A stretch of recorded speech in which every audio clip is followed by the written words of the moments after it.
The red ink from my grading pen had started to blur together after 3 hours of marking the same historical misconceptions over and over again.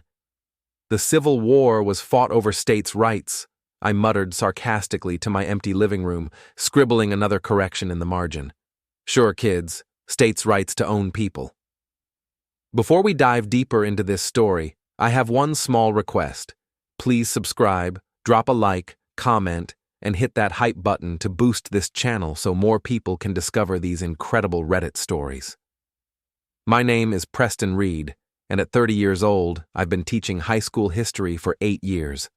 Long enough to know that teenagers will believe anything that sounds simpler than the truth, and apparently, so will wives. The apartment felt eerily quiet without Clarissa's usual evening chatter about her co-workers at the pharmacy or her latest social media drama.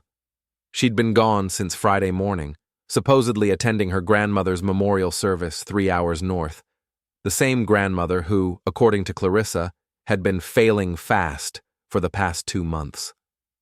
I glanced at my phone. Saturday, 9:47 p.m. She'd texted me that morning, "I'm at my grandma's memorial, please don't call. Family needs privacy to grieve. Love you." Something about that text had felt off all day. Maybe it was the formal punctuation.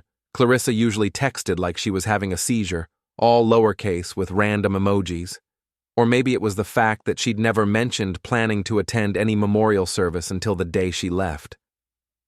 I pushed the thought away and opened my laptop, deciding I needed background noise while I finished grading. The Riverside Music Festival was streaming live tonight, and I figured some mindless crowd footage might help me focus. The festival was about 4 hours south of us, a massive 3-day event that drew college kids and 20-somethings from across the state. The stream opened to a sweeping view of the main stage, where some indie band I'd never heard of was playing to a crowd of at least 10,000 people. The camera panned across the audience, occasionally zooming in on groups of particularly enthusiastic fans dancing and singing along. I was halfway through marking another essay when the camera focused on the front row near the stage. My pen stopped moving. There, sitting on someone's shoulders with her arms raised in the air, was my wife. My chest tightened as I stared at the screen, hoping I was wrong. But there was no mistaking that blonde hair, those distinctive silver earrings I'd bought her for Christmas, or the expensive-looking crop top she definitely hadn't owned last week. The camera lingered for a few more seconds, and I got a clear view of the person carrying her. Silas Trent, her ex-boyfriend from college, the musician who'd never held a real job and still lived with 3 roommates at 31. My hands were shaking as I frantically searched for the record button. The live stream had moved on to a different section of the crowd, but I managed to rewind and capture a 30-second clip showing Clarissa and Silas clearly visible, her laughing and him grinning up at her like they were the happiest couple in the world. I sat back in my chair, staring at the frozen frame on my screen.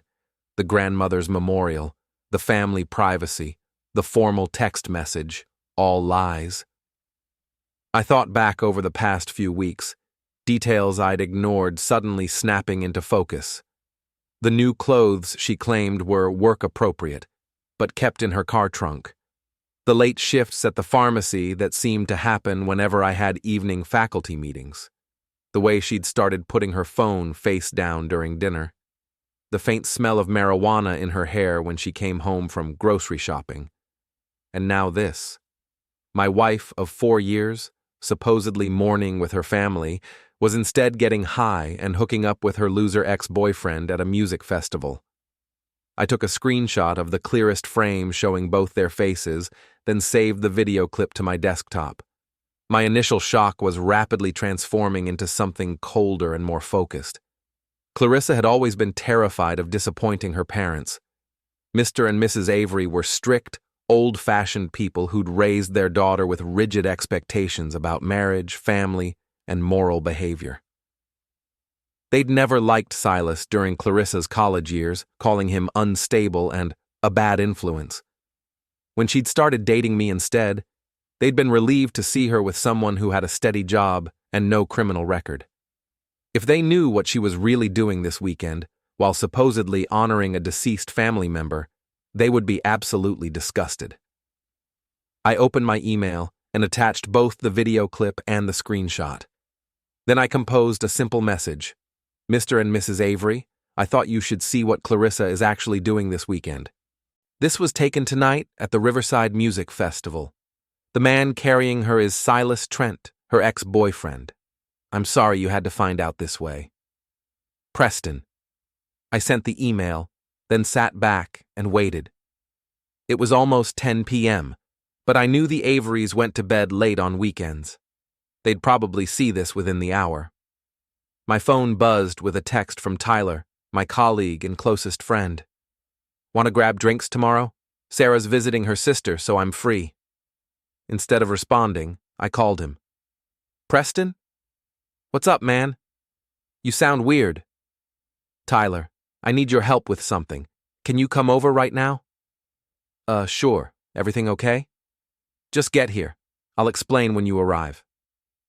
While I waited for Tyler, I walked through our apartment, really looking at it for the first time in months. Clarissa's makeup scattered across the bathroom counter, her romance novels stacked on the nightstand, her coffee mug in the sink from yesterday morning, still stained with lipstick, evidence of a life we'd built together, and evidence of how easily she'd thrown it away. Tyler knocked 20 minutes later, still in his weekend clothes, jeans and a faded band t-shirt that made him look younger than his 32 years. Okay, you're starting to freak me out, he said as I let him in.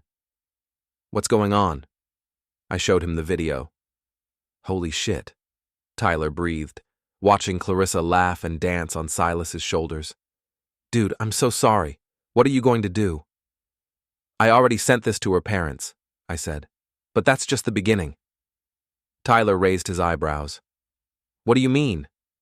I pulled up our apartment lease on my laptop. Look at this. The lease is month to month, and both our names are on it. But there's a clause here that says either tenant can remove themselves from the lease with 30 days' notice, as long as the remaining tenant can prove they can cover the full rent. Can she cover the full rent? On a pharmacy tech's salary? Not a chance. She makes maybe $1,500 a month. Rent here is $1,200. Tyler was starting to grin. You're going to leave her with an apartment she can't afford. I'm going to leave her with a lot of things she can't afford, I corrected. Our joint checking account has my name first, which means I can withdraw everything and close it. Our car insurance is through my policy. Her phone is on my family plan. Jesus, Preston, you've thought this through fast. I've had months to think about it, apparently.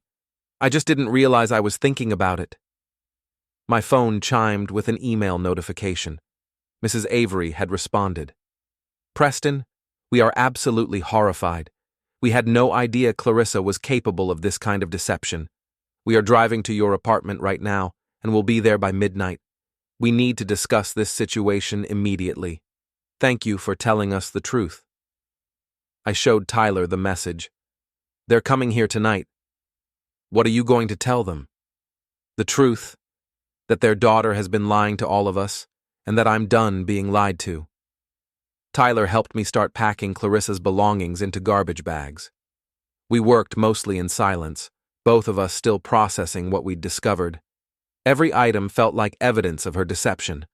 The concert t-shirts she'd claimed were gifts from co-workers, the expensive perfume she said was on sale, the birth control pills she'd told me were for regulating her cycle, even though we'd been trying to start a family.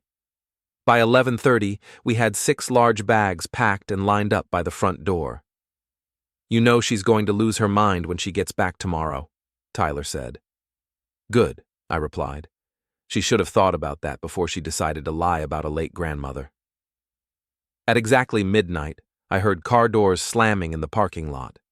Through the window, I could see Mr. and Mrs. Avery walking toward our building, their faces grim in the security lighting. This was about to get very interesting. Mrs. Avery's face was stone when I opened the door. She was a small woman in her late 50s, always impeccably dressed even at midnight, with steel gray hair pulled back in a tight bun. Mr. Avery stood behind her, tall and stern, wearing the same disapproving expression he'd worn when he first met Silas 5 years ago. "Preston," Mrs. Avery said curtly, "we need to talk."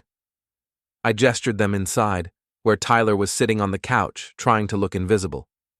"This is my friend Tyler. He's been helping me tonight." "Helping you with what?" Mr. Avery asked, then noticed the garbage bags by the door. His expression darkened further.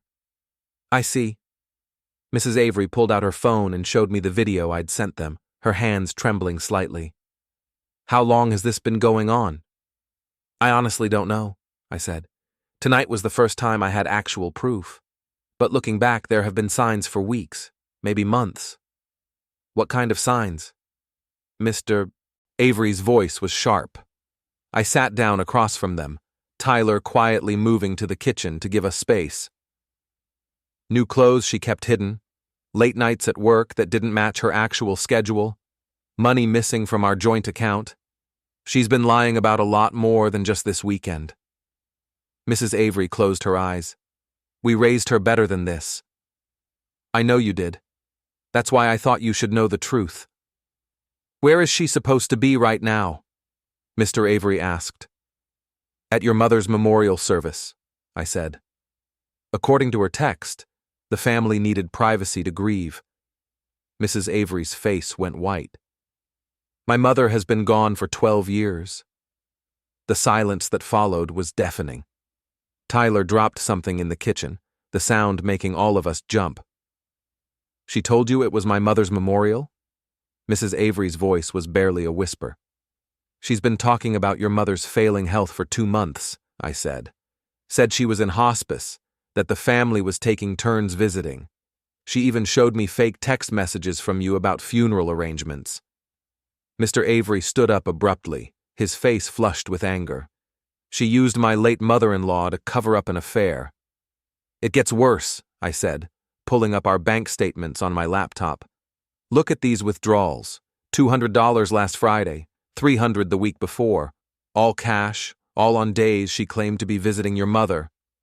Mrs. Avery studied the screen, her professional accountant's eye catching details I'd missed. "These ATM locations are all near the university, where Silas lives. She's been funding their relationship with our money," I realized aloud. "The festival tickets, the hotel, probably drugs too." Tyler returned from the kitchen with coffee for everyone, his timing perfect as always. Mrs. Avery accepted her cup gratefully, her hands still shaking. "What are your plans, Preston?" she asked. "Obviously, you can't continue this marriage. I'm removing myself from the lease tomorrow. She can't afford this place alone, so she'll have to move. I've already transferred our joint savings to my personal account, and I'll be canceling her phone service in the morning." Mr. Avery nodded approvingly. "What about her job?" "What about it? Does her supervisor know about her recreational activities?" I caught his meaning. "I don't know, but her pharmacy has a strict drug policy. If they knew she was using illegal substances, especially while handling controlled medications, they'd fire her immediately," Mrs. Avery finished. "She'd lose her license." We sat in silence, the weight of Clarissa's choices settling over all of us. She hadn't just betrayed me, she'd betrayed her parents, her profession, and everything she claimed to value. "She'll come home tomorrow, expecting everything to be normal," Tyler said quietly. "Then she's going to be very disappointed," Mr. Avery replied. Mrs. Avery set down her coffee cup with a sharp clink. "We'll be here when she arrives. She needs to face what she's done." "Are you sure? This is going to get ugly." "Preston, our daughter used my late mother as an excuse to cheat on her husband. She's been stealing money and lying to everyone who loves her. Ugly doesn't begin to cover what this is." I looked at this woman who'd always been kind to me, who'd welcomed me into their family, who'd trusted me to take care of her daughter. The pain in her eyes was obvious, but so was her determination. "There's something else," I said, pulling up Clarissa's social media profiles. "Look at her Instagram from this weekend." The photos were damning. Clarissa in expensive rave wear, drinks in hand, clearly high and laughing with Silas and his friends. The timestamps showed they'd been posted throughout the weekend, even during the hours she'd claimed to be at a memorial service. "She's not even trying to hide it," Tyler observed. "She posted this stuff publicly." "Because she thought I'd never see it," I said. "She probably planned to delete everything before she came home." Mrs. Avery scrolled through the photos, her expression growing colder with each image. "Look at this caption. Living my best life with my favorite people. Posted yesterday at 2 p.m., the exact time she told us the funeral service was starting." Mr. Avery leaned over his wife's shoulder to read. "And this one. Sometimes you have to lie to live your truth. Posted this morning." "She's proud of it," I said. "She thinks she's being clever." "She's about to learn how wrong she is," Mrs. Avery said, taking screenshots of every photo. "We'll be staying at the hotel down the street tonight. What time does she usually come home on Sundays?" "Around 6 p.m. She always stops for groceries first. Keeps up the domestic wife act." "Perfect. We'll be here at 5:30. After her parents left, Tyler and I finished packing the rest of Clarissa's belongings. Her jewelry, her books, her collection of scented candles that made the apartment smell like a Bath and Body Works store. Every item felt like evidence of a person I'd never really known. "You know what the worst part is?" I said, folding her favorite sweater into a bag. "What?" I actually believed her. When she started talking about her grandmother being sick, I felt sorry for her. I offered to come with her to the hospital visits. I even bought flowers for her to take. Tyler shook his head. "She's been planning this for months, man. The fake family emergency, the secret relationship, the financial stuff. This isn't some spontaneous mistake." He was right.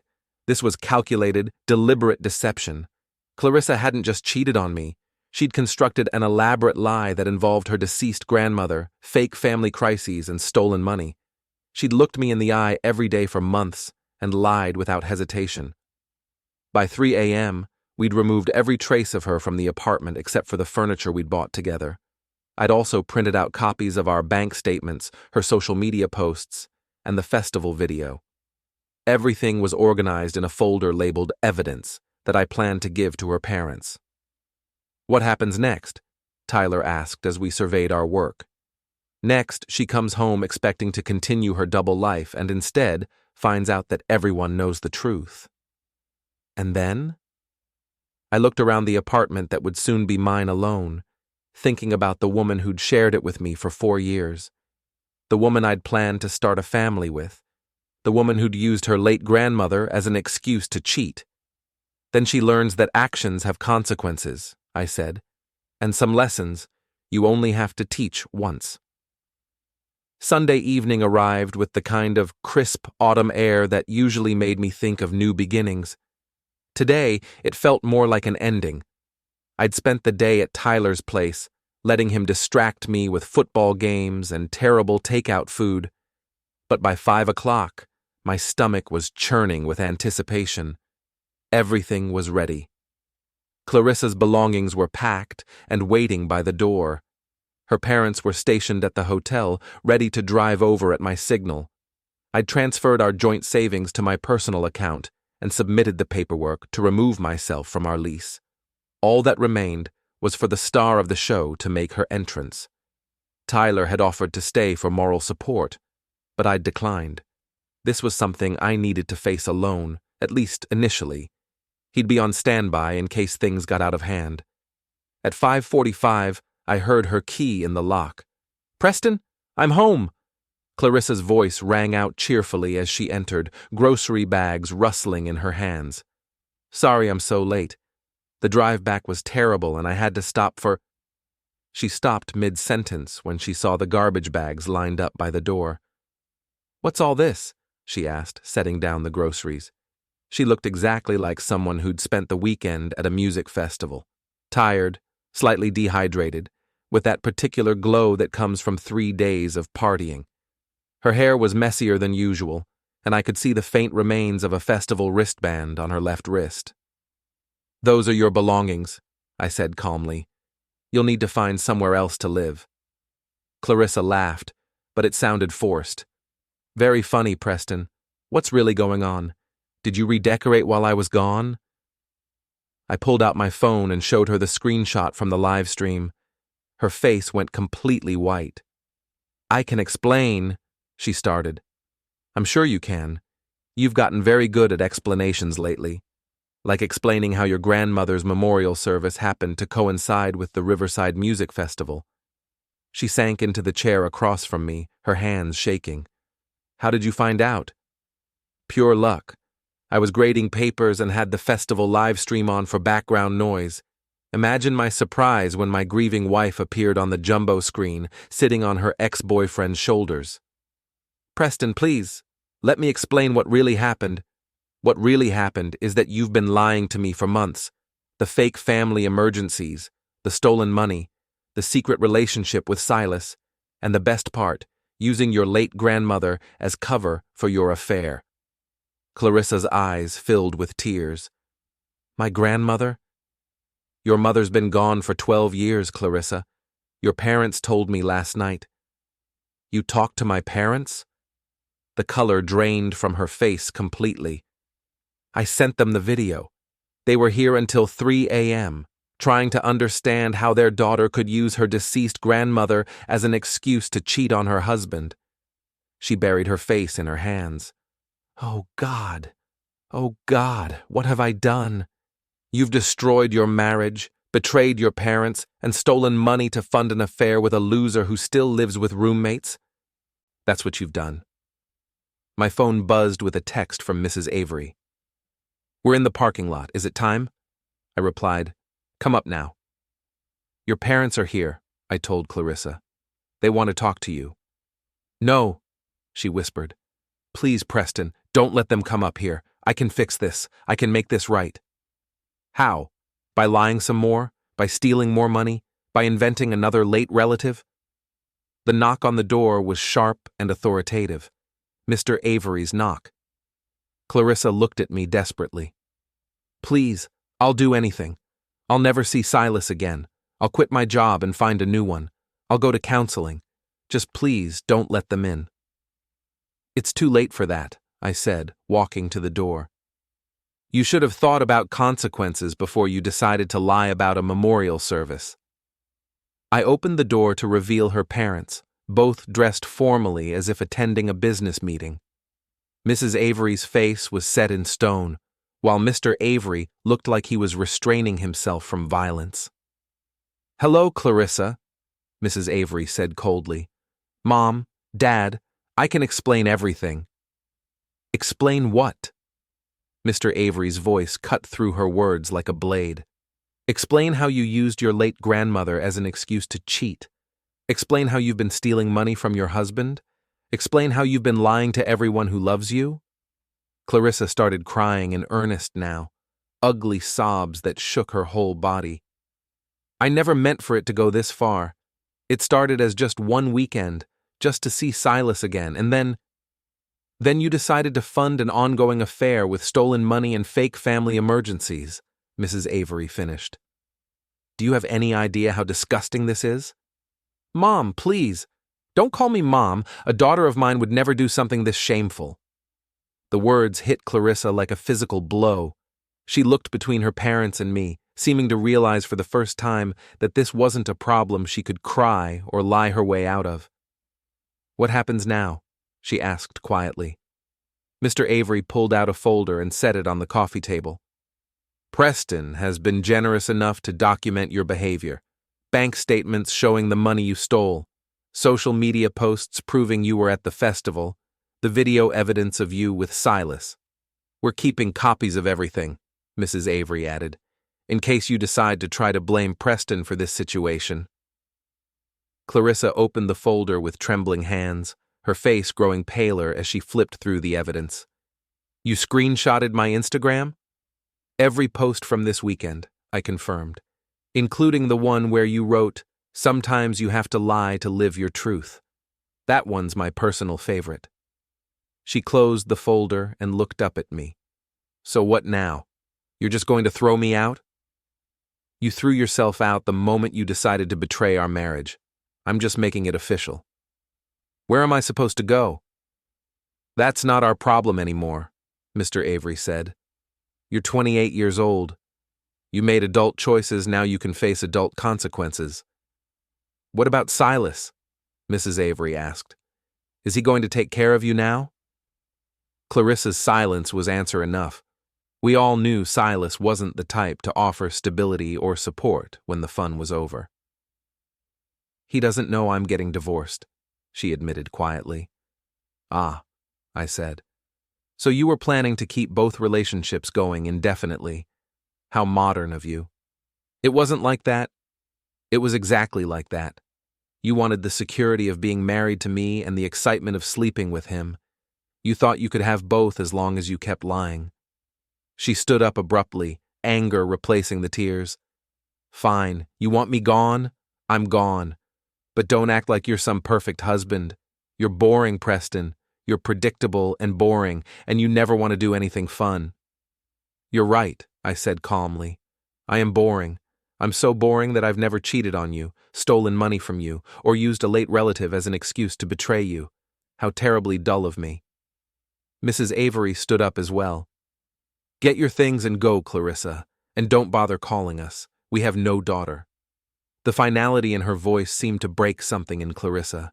She grabbed 2 of the garbage bags and dragged them toward the door, tears streaming down her face. This isn't over, she said, looking back at me. I'll find a way to make this right. Yes, it is over, I replied. And the only thing you need to make right is your own life. Good luck with that. She left without another word, her parents following her to make sure she actually departed. I watched from the window as she loaded her belongings into her car, her movements jerky and desperate. Mr. Avery came back up alone. She's gone, he said. Drove off toward the university, probably going to Silas. Good. That's his problem now. Preston, I want you to know that we don't blame you for any of this. You've been a good husband to her, better than she deserved. Thank you, sir. That means a lot. He shook my hand firmly. If you need anything, references for a new apartment, someone to vouch for your character, call us. We may have lost a daughter today, but we haven't lost respect for you. After he left, I sat alone in the apartment that was now entirely mine. It felt bigger somehow, cleaner, like a weight I hadn't realized I was carrying had been lifted from my shoulders. My phone buzzed with a text from Tyler. How did it go? It's over, I typed back. She's gone. How do you feel? I looked around the apartment, thinking about the question. How did I feel? Not sad exactly, not angry anymore either. I felt free. 3 days later, I was grading papers in the faculty lounge when my phone rang. Unknown number, but I recognized the area code. It was local. Preston Reed, I answered. Mr. Reed, this is Detective Martinez with the city police. I need to ask you a few questions about your wife, Clarissa Reed. My stomach dropped. What kind of questions? She filed a report claiming you stole money from her and illegally evicted her from your shared apartment. Can you come down to the station this afternoon? Of course. Should I bring a lawyer? That's up to you, but this is just a preliminary interview. We need to hear your side of the story. I hung up and immediately called Tyler, who agreed to meet me at the police station. Then I gathered all the documentation I'd prepared, bank statements, lease agreements, and screenshots of Clarissa's social media posts. Detective Martinez was a tired-looking woman in her 40s, with kind eyes and a no-nonsense attitude. She listened patiently as I explained the situation, occasionally asking clarifying questions. So, you discovered her affair through a live stream? She asked. Pure accident. I have the video saved if you need to see it. And you removed yourself from the lease legally? Yes, ma'am. Here's the paperwork. The landlord confirmed that Clarissa couldn't qualify for the lease on her income alone, so she had to vacate. Detective Martinez reviewed my documents for several minutes. Mr. Reed, your wife claims you stole $5,000 from her personal account. We only had joint accounts, I said, showing her the bank statements. Everything in those accounts was earned by both of us. When I discovered the affair, I transferred the money to prevent her from draining the accounts to fund her relationship with her ex-boyfriend. She also claims you destroyed her personal property. I packed her belongings carefully and gave them to her when she left. Her parents witnessed the entire exchange. The detective made notes as I spoke. What's your current relationship status? We're separated. I'll be filing for divorce next week. Any contact since Sunday? She sent about 30 text messages begging me to take her back. I haven't responded to any of them.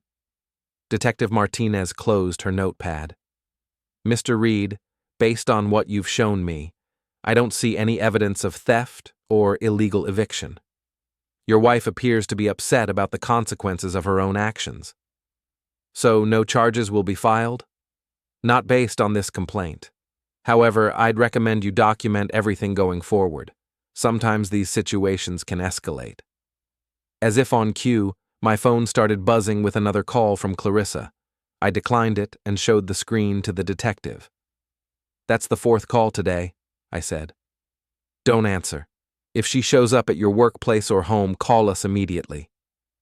Tyler was waiting for me in the parking lot, looking worried. How did it go? No charges.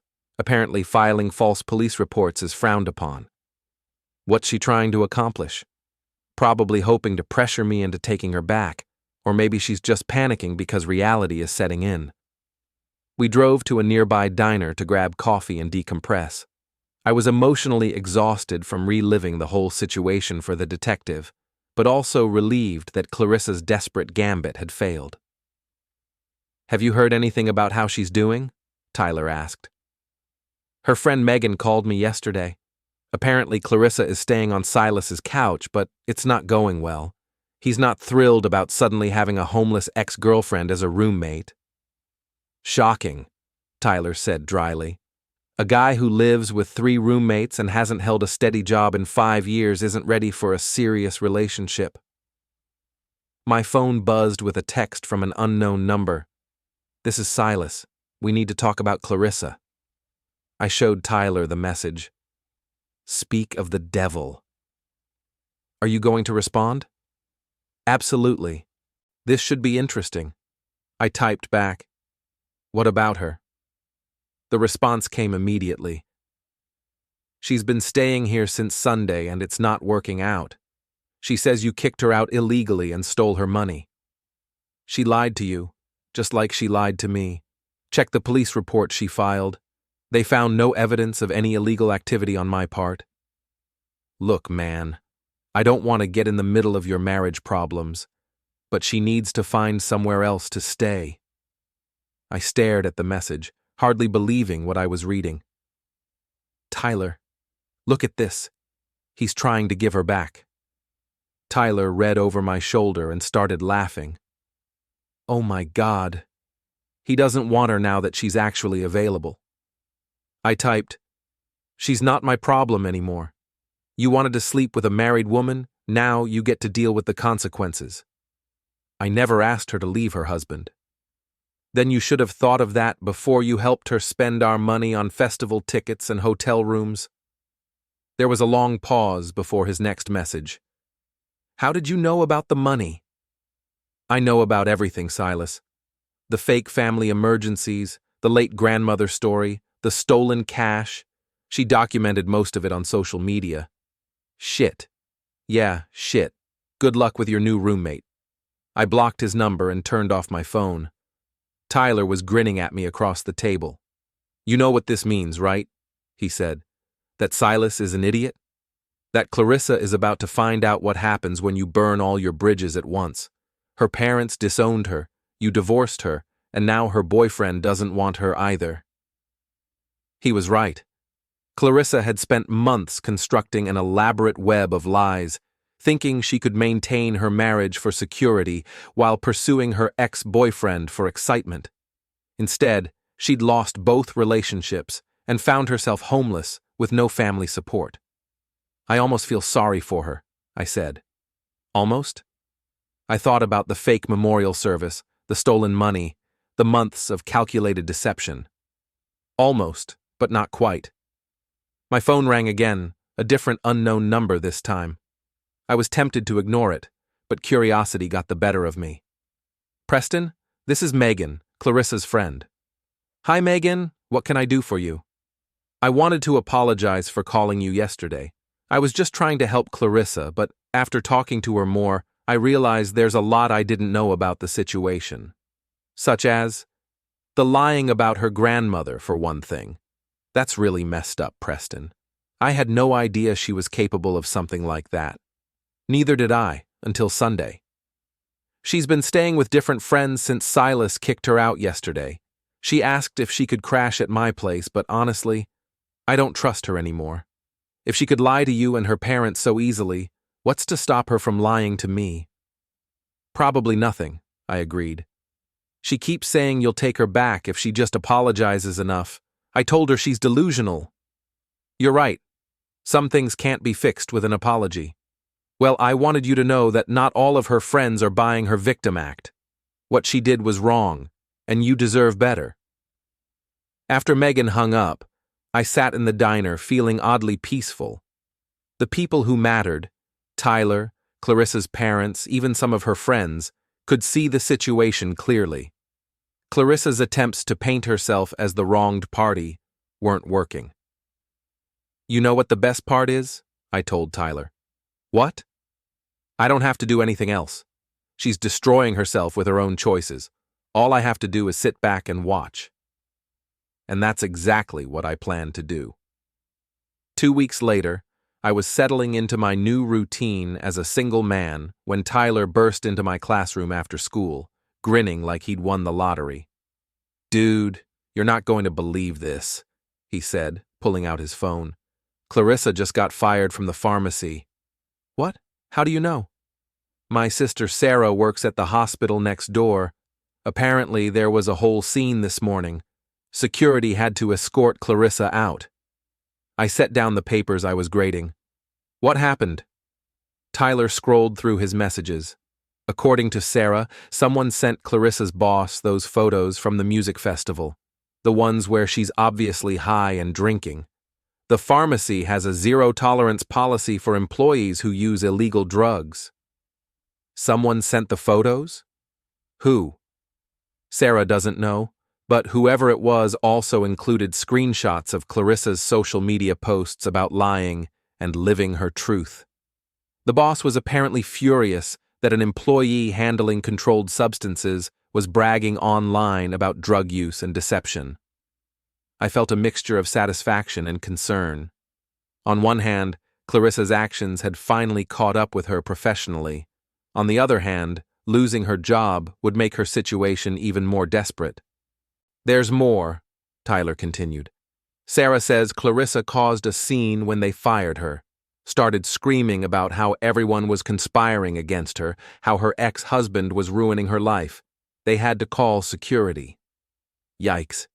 It gets better. Guess who was in the hospital lobby when security dragged her out? I have no idea. Her parents. They were there visiting Mrs. Avery's sister, and they witnessed the whole meltdown. I winced. As angry as I was at Clarissa, I couldn't imagine how humiliating that must have been for everyone involved. My phone buzzed with a text from Mrs. Avery. Preston, I thought you should know that Clarissa lost her job today. We happened to witness her being escorted out by security. She saw us and tried to approach, but we left immediately. I wanted you to be aware, in case she tries to blame you for this as well. I showed Tyler the message. Her parents are worried she's going to escalate. Are you worried? A little. Desperate people do stupid things. As if summoned by our conversation, my phone started ringing. Clarissa's number. Don't answer it, Tyler advised. I'm not planning to. I let it go to voicemail, but she immediately called back. Then again, and again. Jesus, she's persistent, Tyler muttered as my phone continued ringing. Finally, the call stopped. A few minutes later, I received a voicemail notification. Against my better judgment, I played it on speaker. Preston, please, you have to call me back. Clarissa's voice was shaky and desperate. I know you're angry, But I lost my job today and I have nowhere to go. Silas won't talk to me, my parents won't help me, and all my friends think I'm a liar. I'm sleeping in my car, Preston. Please just give me another chance. I'll do anything to make this right. I love you. I know I screwed up. But I love you and I need you. Please call me back. The message ended, leaving Tyler and me sitting in uncomfortable silence. Wow, Tyler said finally. She's really falling apart. Good, I said, but I didn't feel as satisfied as I'd expected. Hearing her so broken was harder than I'd anticipated. You're not actually considering taking her back, are you? No, but I'm not enjoying this as much as I thought I would. That's because you're not a sociopath. But remember what she did, Preston. The lying, the stealing, the fake late grandmother. She made these choices. He was right. Clarissa hadn't made one mistake. She'd made dozens of calculated decisions to betray our marriage. The fact that those decisions were now destroying her life was unfortunate, but it wasn't my responsibility to fix. My phone buzzed with a text from an unknown number. This is Oscar, Silas's roommate. Clarissa has been sitting in her car outside our apartment for 3 hours. She's starting to freak out the neighbors. Can you do something about this? I showed Tyler the message. Now she's stalking Silas. This is getting out of hand. Maybe you should call the police. Let me try something else first. I texted Oscar back. Call the police if she won't leave. This isn't my problem anymore. She keeps saying you'll take her back if she just apologizes, right? She's wrong. I'm filing for divorce next week. Good. She's been telling everyone that this is all a misunderstanding and you'll forgive her once you calm down. Silas is getting tired of her showing up here crying. Tell Silas he should have thought about that before he helped her cheat on her husband. Fair point. An hour later, Tyler and I were having dinner at a local restaurant when my phone rang. This time, it was Detective Martinez. Mr. Reed, we've had several calls about your wife today. She was fired from her job this morning and has been causing disturbances around town. What kind of disturbances? She showed up at her ex-boyfriend's apartment and wouldn't leave when asked. She also went to her parents' house and pounded on their door for 20 minutes. They didn't answer, but neighbors called in a noise complaint. Is she in custody? No, but we've issued her a warning about harassment. I wanted to give you a heads up in case she tries to contact you. She's been calling and texting all day. I haven't responded. Good. Keep it that way. Document everything in case we need to file a restraining order. After the detective hung up, I looked across the table at Tyler. She's completely lost it. Can you blame her? In 2 weeks, she's lost her husband, her parents, her boyfriend, her job, and her home. That would break anyone. She lost all those things because of her own choices. I know. I'm not saying you should feel sorry for her. I'm just saying she's probably not thinking clearly right now. Tyler was right to be concerned. Clarissa had always been dramatic, but she'd never been genuinely unstable. The combination of desperation and humiliation could make her unpredictable. My phone buzzed with another voicemail. This time, I didn't play it. Let's get out of here, I said. I want to go home and lock my doors. As we left the restaurant, Tyler put his hand on my shoulder. You know this isn't your fault, right? Whatever she does next, whatever happens to her, none of it is on you. I know. Do you, though? Because you look like you're starting to feel guilty. I thought about his question as we walked to our cars. Did I feel guilty? A little, maybe. Not for divorcing her or exposing her lies, but for how completely her life had collapsed. Even someone who'd betrayed me as thoroughly as Clarissa had didn't deserve to be homeless and unemployed. But Tyler was right. I hadn't caused this situation. Clarissa had chosen to lie, cheat, and steal. She'd chosen to use her late grandmother as cover for an affair. She'd chosen to document her deception on social media. Every consequence she was facing now was the direct result of her own actions. You're right, I told Tyler. I'm not responsible for fixing the mess she made. Exactly. Your only job now is to protect yourself and move on with your life. As I drove home, I thought about the man I'd been 2 weeks ago. Trusting, naive, willing to believe his wife's increasingly elaborate lies. That man was gone, replaced by someone harder and more suspicious. I wasn't sure if that was a good thing or not, but it was necessary. Clarissa had taught me that people were capable of breathtaking deception, that love could be faked convincingly, and that trust, once broken, could never be fully repaired. Some lessons you only have to learn once. When I got home, I double-checked all my locks and closed the blinds. Tomorrow I would file for divorce and officially end the marriage that had been over since the moment I saw her on that live stream. Tonight, I would sleep peacefully in my own bed, in my own apartment, surrounded by my own things. No lies, no deception, no fake emergencies. Just the quiet satisfaction of a man who'd learned to value truth above all else.